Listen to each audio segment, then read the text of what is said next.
कहा जाता है कि योग्यता के हिसाब से देखते, ताकत के हिसाब से देखते, या पितृसत्तात्मक मतलब पिता के वंशज के रूप में देखते तो कहीं से कमजोर नहीं थी रजिया, फिर भी उसको गद्दी गद्दी से हटा दिया गया। कारण एक ही था, वो महिला थी। इतिहास के पन्नों में देखा जाए तो पहली घटना थी मध्य भारत में, मध्यकाल की पहली घटना थी, पहली घटना ध्यान रखना, मध्यकाल की यह पहली घटना थी जिसमें एक महिला राजा बनती है और दिल्ली सल्तनत की गद्दी संभालती है। मोहम्मद गौरी एल कुतुबुद्दीन ऐबक इल्तुतमिश के बाद इल्तुतमिश की पुत्री रजिया सुल्तान गद्दी बैठती है। कहा जाता है कि रजिया सुल्तान बहुत योग्य थी, किसी प्रकार से कम कम नहीं थी, ना पुरुषों से कम थी, ना योग्यता में कम थी, ना समझदारी में कम थी, ना बल में कम थी। उसका मात्र एक यही गलती था, मात्र एक यही दोष था कि वह एक महिला थी, और इसके कारण इसको चक्रव्यूह में फंसाकर इसको हटा दिया गया। क्योंकि तुर्क अमीर थे, वो किसी प्रकार से एक महिला को गद्दी पर विराजमान नहीं देख सकते थे। क्योंकि एक महिला होकर तुम राजा बनोगी, तुम सत्ता संभालोगी, ऐसी मानसिकताएं हमारे मध्यकाल में इस राजाओं में, शासकों में भरा पड़ा था। इसके कारण रजिया को अंततः मृत्यु के घाट उतार दिया गया, मार दिया गया। कहा जाता है कि रजिया जैसी शासिका इल्तुतमिश के खानदान में ऐसा कोई नहीं था, ना इल्तुतमिश के पुत्र। कुछ समय के लिए इल्तुतमिश के बेटा को शासक बनाया गया था, लेकिन इल्तुतमिश के बेटा जो था, पुत्र था, अयोग्य था, और उसकी अयोग्यता के कारण उसकी बहन मतलब रजिया, इतिहास में उसको रजिया सुल्तान के नाम से जाना था, बहुत महान शासिका हुई।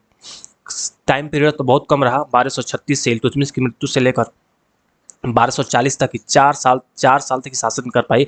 लेकिन इतिहास के पन्नों में आज भी रजिया को याद किया जाता है, और रजिया को गर्व से याद किया जाता है, क्योंकि दिल्ली सल्तनत की एकमात्र महिला शासक थी। इल्तुतमिश की पुत्री, माँ का नाम था शाह तुर्कान, इसकी माँ का नाम था। इल्तुतमिश की पुत्री थी, सिंहासन पर बैठकर पुरुष वेश में शासन किया। देखो, पुरुष वेश कहने का मतलब जिस प्रकार एक पुरुष एक सेना वाला पोशाक पहन के, एक राजा वाला पोशाक पहन कर गद्दी पर बैठता है। देखो, एक पिक्चर में लगा दिया हूँ, एक हमारे संस्कृति से जुड़ा हुआ पिक्चर है, लेकिन पिक्चर ऐसा नहीं होना चाहिए। एक पुरुष वाला वेश पहनकर पहली बार गद्दी पर बैठने वाला एक महिला थी। इस्लामिक इतिहास में अनोखा घटना था, जब देखा गया इस्लाम में अभी तक ऐसा नहीं होता, वो देखा गया था एक महिला शासन संभाल रही है और महिला ने पुरुष का पोशाक पहनी हुई है। रजिया को सुल्तान की उपाधि मिली, बेगम नहीं, यह उसकी सत्ता की सम्मान थी। रजिया को सुल्तान, रजिया देखो, इतिहास देखो इतिहास ताकतवरों को याद रखता है, इसलिए बोलता हूँ कि ताकतवर बनो, किसी के पीछे मत भागो, तुम खुद अपने ताकत अर्जित करो। रजिया वही थी, रजिया को बेगम नहीं, जैसे रजिया को बेगम नहीं, रजिया को क्या किया गया, सुल्तान कहा गया। सुल्तान क्यों कहा गया? उसके ताकत की वजह से, उसका पावर की वजह से उसको इतिहास में उसको सुल्तान कहा गया, रजिया को सुल्तान कहा गया। इसीलिए रजिया को इतना कमजोर मत समझना, रजिया तो थी बहुत महान शासिका हुई। और रजिया के बारे में जो मैं आपको बता रहा हूँ, ध्यान रखना। लेकिन मात्र कहीं गलती थी, महिला थी।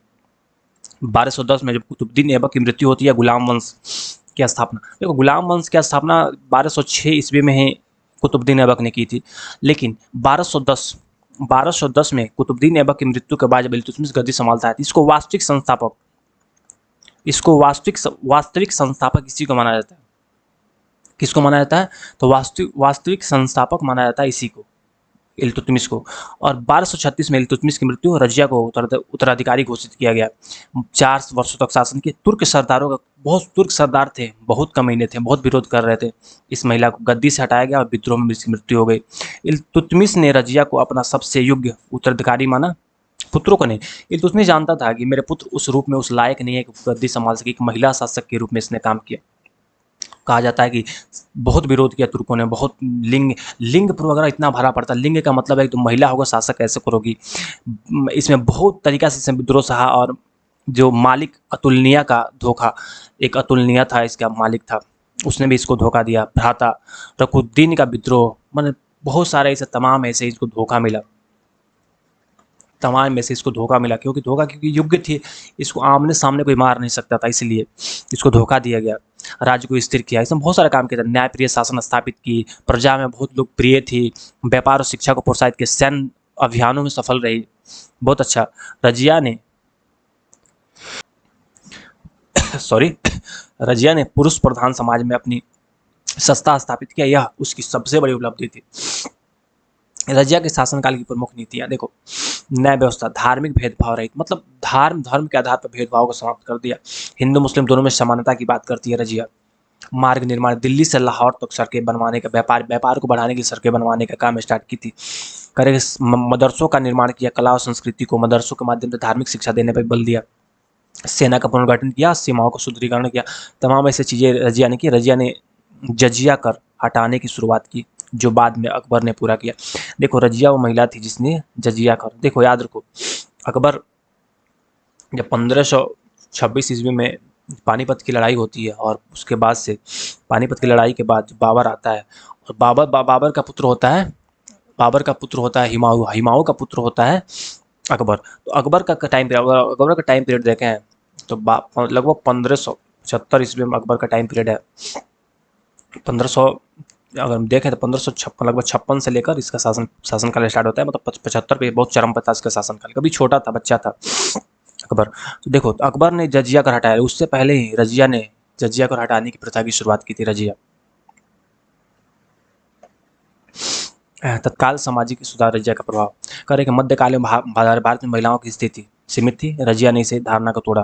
पहली बार था जब देखा गया था ना, एक महिला ही शासन, एक पुरुष ही शासन, एक पुरुष समाज ही क्यों शासक के रूप में काम करेगा, महिला क्यों नहीं शासिका बन सकती है। ये जो धारणा थी, ये धारणा टूटा। 1 मिनट रुक जाओ। और देखा गया कि महिला भी बहुत अच्छा शासन संभाल सकती है। तुर्क भारतीय संघर्ष, तो तुर्क जो अभिजात वर्ग के लोग थे और मुसलमान थे, रजिया के बिल्कुल खिलाफ थे। धार्मिक सहिष्णुता करके हिंदू अहमत्य जैसे अलतुइया को महत्वपूर्ण पद मिला, और धर्मनिरपेक्ष दृष्टिकोण इसने अपनाया। एक हिंदू अमात्य था जिसका नाम अल्तुनिया, हिंदू था लेकिन धर्म में बहुत अच्छा इसको पद दिया गया था, इसलिए धार्मिक रूप से भी देखा गया था। रजिया का शासन स्त्री सशक्तिकरण का प्राचीन उदाहरण है। बीपीएससी मतलब रजिया बहुत ही महान शासक। मैं बताऊँ ना, आप लोग इतिहास के जो, अगर मेरा मोस्ट फेवरेट कुछ कैरेक्टर है उसमें रजिया, उसमें एक रजिया सुल्तान का नाम अवश्य आता है। रजिया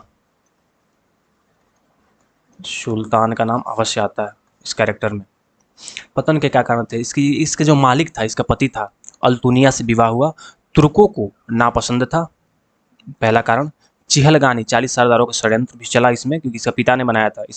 तुर्क थे इसमें कौन थे? अमूमन तुर्क ही थे। 1240 में गद्दी से हटाया गया, इसको भगाकर मार दिया गया, तो भागते हुए मारी गई। युद्ध इसमें हमला किया गया था। भारत की प्रथम महिला शासक के रूप में स्मृति साहस और न्याय का प्रतीक थी। रजिया की मृत्यु का स्थान कहाँ? रजिया की मृत्यु कहाँ हुई थी? कैथल, हरियाणा की जगह कैथल में हुई थी। कहाँ हुई थी? कैथल, ध्यान रखना। रजिया की मृत्यु कहाँ हुई थी? कैथल। कहाँ है? हरियाणा में है कैथल, वहाँ पे रजिया की मृत्यु। यार ध्यान रखना, बीपीएससी में क्वेश्चन पूछ सकता है। देखो क्वेश्चन देखो, बीपीएससी 18 में क्वेश्चन पूछता है, रजिया सुल्तान की किसकी पुत्री थी? इल्तुतमिश की। रजिया सुल्तान का शासनकाल कितने वर्षों का था? 4 वर्षों का था। रजिया सुल्तान की मृत्यु कहाँ हुई? कैथल, हरियाणा में हुई। बीपीएससी पूछ चुका है 2020 में बीपीएससी पूछ चुका है। चिहलगानी किसे कहा जाता है? 40 तुर्कों का समूह था, सरदारों का समूह था। किसका निर्माण किसने किया था? इल्तुतमिश। कह रहे कि इल्तुतमिश ने इसका निर्माण कराया था। ध्यान रखना। रजिया का राज्याभिषेक किस वर्ष हुआ? 1236 में हुआ। पिता का नाम क्या था? इल्तुतमिश था। रजिया कहाँ मरी? कैथल में मरी। कहाँ है? हरियाणा। चिहलगानी क्या था? 40 तुर्क सरदारों का एक समूह था। वंश कौन थी? रजिया गुलाम वंश से जुड़ी हुई थी। रजिया ने किससे विवाह किया? मालिक था अल्तुनिया से शादी की थी। रजिया एक अल्तुनिया था। देखो इतना चीज़ें आप लोग, अगर देखो बीपीएससी इससे ज़्यादा क्वेश्चन नहीं पूछेगा। तुम लोग यूपीएससी नहीं देने वालों का स्टेटमेंट बाई जाता था। बीपीएससी भी तुम लोग टीआरई, मेरा लेवल है बीपीएससी सिविल का लेवल है। मेरा लेवल बीपीएससी सिविल का लेवल है। तो अगर तुम लोग सिविल का भी तैयारी करते हो तो वहाँ भी फाइट कर जाओगे। और टीआरई के लिए तो हलवा है टीआरई के लिए, ध्यान रखना। इतना मैं लेवल से पढ़ा रहा हूँ। देखो वीडियो अच्छा लगा तो वीडियो को लाइक कीजिए, चैनल को सब्सक्राइब कीजिए, दोस्तों में शेयर कीजिए, ताकि मैं वीडियो अपलोड करूँ सबको मिले, सबको ही पढ़े। और टीआरई के लिए तो मोस्ट इंपॉर्टेंट है, ठीक है। मिलते हैं नेक्स्ट वीडियो में। बहुत बहुत धन्यवाद।